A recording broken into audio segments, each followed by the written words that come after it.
Have you ever opened your project board only to feel more overwhelmed than when you started?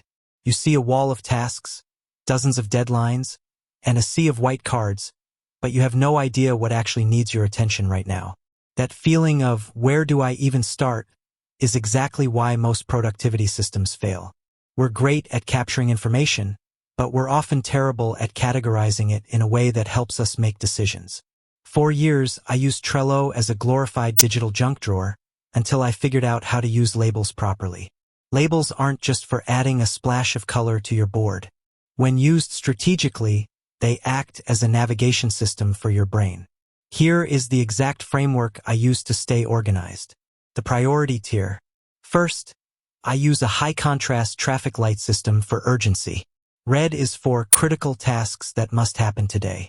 Orange is for in progress, and green is for low priority. By using these sparingly, I can glance at a board of 50 cards and instantly see the 3 things that actually matter. The energy level label. This was a game changer for me. I label tasks based on how much mental bandwidth they require. I use a high energy label for deep work like writing or strategy, and a low energy label for admin tasks like clearing emails.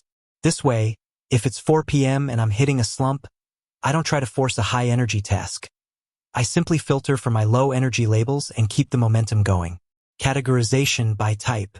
Next, I use labels to identify the nature of the work.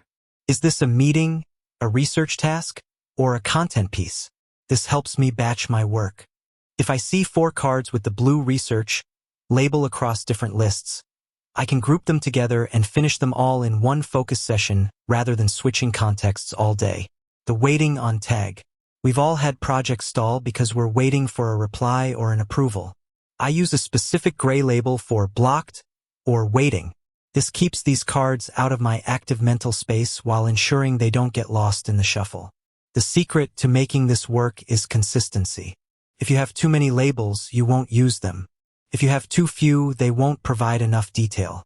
Aim for about 6 to 8 distinct labels that cover your priority, your energy, and your work type. When you stop treating labels as decorations and start treating them as data points, your Trello board transforms from a list of chores into a streamlined roadmap. With that said, thanks for watching, and until next time.